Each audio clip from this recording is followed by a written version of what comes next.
human journey, my lived experience is one that can be translated into a series of storms. In life, we're either in a storm, just got out of one, or heading right into another. And life doesn't necessarily offer less storms. We just learn how to navigate them better. My storms, although unfortunately common, have shaped my journey. And not only shaped that journey, they've borne a discovery, an adverse advantage. Adversities, when they are wielded intentionally, we have an opportunity to rewrite our story and also save lives. My storms began at age 4, when my 17-year-old neighbor stole my innocence from me. And in that moment, I saw things differently. I was sworn to secrecy, and I buried those secrets deep on an island of solidarity. I felt as if I was a lone palm tree. And in that space, deep in the sand, my definition of love was planted. Now, growing up, my father was like a captain at sea for most of my childhood. He worked hard, and he sent money home in order to keep food on the table. Our mother, she struggled with untreated mental illness and physical illness, one feeding the other. And she created an atmosphere of chaos and unpredictable storms. My sister and I learned how to watch for impeding storms. Now, not everything was terrible. We would have breezes of laughs and tickle fights and fun adventures. And then, within an instant, a storm where my sister and I had to learn how to be emotional meteorologists in which to figure out what we could manipulate, in which to take a Hurricane 5 category down to a Hurricane 1, in which to take the beating. Now, our mother, she, although struggled, she tried to self-medicate. And she would overeat, she would overspend, and she would hoard. Now, if you can imagine as a young child, walking from your bedroom to your bathroom with hoards up to your armpits. And as you walked, there's the smell of cat urine, maybe the scatter of a mouse, and the pungent smell of cockroach spray. Now, our mother had a kind heart. Despite her storms, she tried. And she sought to help people. She sought to help people down on their luck. And she would open the doors to strangers who had nowhere to go. And some of those strangers were so grateful for a warm meal and a warm place to stay. And some of those people sought to abuse it.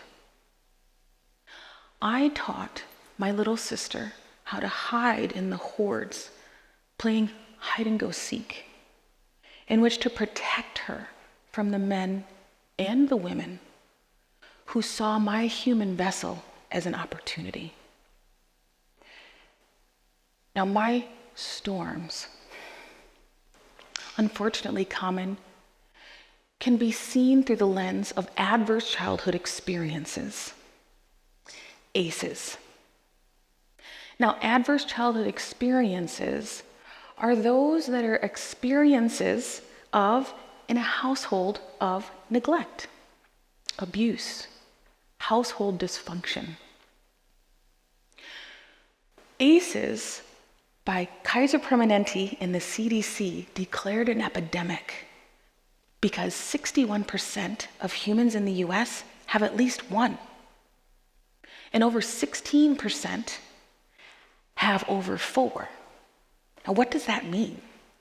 It means that if you have an ACE score over 4, you are more likely to develop cancer and chronic illness in your body. If you have an ACE score over 6, you can tick off about 20 years off of your life expectancy. Now, ACE scores, when I heard about this, was devastating. And unfortunately, not so uncommon. Growing up at age 16, after breaking up with my latest boyfriend, and combining that with the adversity at home, I felt the lack of love. And I found myself in the middle of an emergency room, surrounded by providers seeking to pump the 25 sleeping pills I took in which to numb the pain. Unsuccessful, I returned home to my little sister, who was angry, crying. She screamed at me and said, "Don't you ever leave me." And in that moment, I realized that my life is not only my own. And I promised her that I would never try and leave again. But that didn't mean I stopped running. And I ran right into the arms of a man who reflected my self-love. I became pregnant and married. Now my spouse, he loved me so much that he'd monitor my food intake so I would stay thin and still attractive to him. He loved me so much that he would keep time of how much time it took me to get from work to home. And if that timing deviated by 5 minutes, he would require an inspection. And upon passing that inspection, he would reward me with his passion, because being married is consent. My husband, he loved me so much that he promised me if I were to ever leave him, he would deliver swiftly on his love, and he would end my life along with his so that we could stay together forever. That was my definition of love. Until my daughter was born. And she was a colicky baby. Now, those of you who know what colic is, oh, you know. And those of you who don't know what colicky is, it means good luck. Now, after 2 months of screaming, combined with the education that my husband would provide me at all hours of the night, letting me know how to be a better wife, at volume so loud that the neighbors would call the police. Combining those two things, along with it being 4 a.m, I felt alone. And I called for a sign. Anyone, please send me a sign. And in that moment, as I'm rocking my little girl, I look down at her and I see, all of a sudden she stopped crying. And she looked at me, and she looked in my eyes as if looking into my soul, saying, "I'm your sign." And in that moment, a fire was born. And I found myself standing in line at the Salvation Army, fearful of the unknown and fearful of that restraining order that is only as good as the paper it's written on. I was immobilized by fear. My heart was tight, and I could barely move. But I knew I had to move forward in that line. I thought, you know what? I know how to navigate crazy. I could just go back. But at the same time, I knew if I went back and looked into my daughter's future, the cycle would continue. No, the cycle stops here. I remember a social worker coming up to me, trying to get me to move in that line, but I couldn't even hear her words. It was like, Charlie Brown. The only words I could decipher were, "It's okay. You can do this one day at a time." And I thought, one day at a time? No way. I can't do that. And in that moment, I looked up and I saw a clock. Those cafeteria clocks.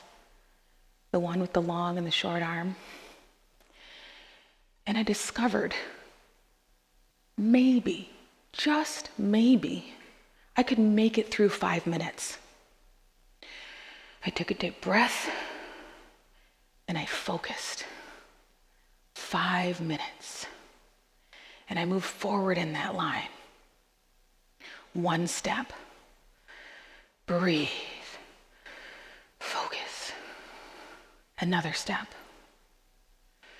And soon I had gotten to 10 minutes and then to 15. I'd been able to move forward in that line and into low-income housing. I took a deep breath and I got registered for school. I took a deep breath and I worked more than full-time. 5 minutes at a time, going to school full-time, working full-time, raising my daughter with no child support. And I pushed, and I pushed. And as I did that, I started to realize that maybe I could learn not only the love of my daughter, I could learn to love myself. Sometimes you have to borrow the love you have for another person until your self-love catches up. That's exactly what I did, 5 minutes at a time. And as I navigated, I realized that I went from standing in line at the Salvation Army, waiting for food, to moving into many lines today, giving food. I realized that I had the opportunity to shift and breathe, focus, and fierce action and rewrite my story 5 minutes at a time. Adverse childhood experiences combined with being able to move forward disruptively. I took those 5 minutes and I rewrote my story. Today, fast forward, I use it in many rooms.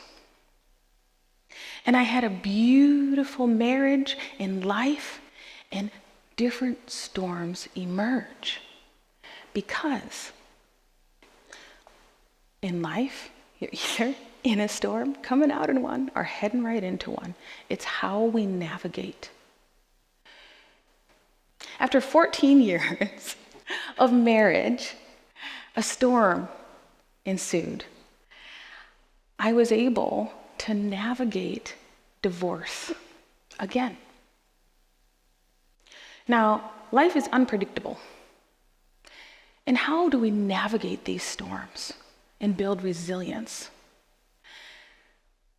When you take an opportunity to see, I had a dream of having my daughter and my husband, and then we had 2 more children.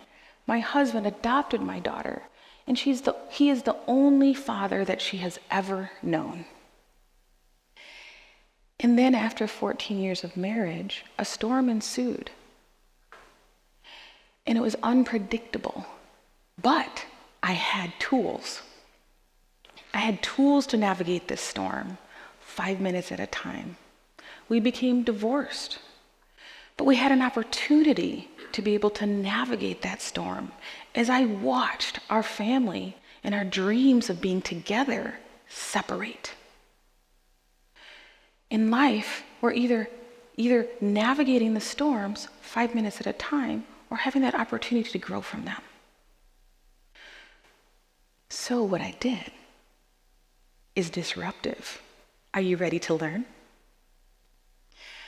First, 5 minutes at a time, my opportunity was first taking a deep breath.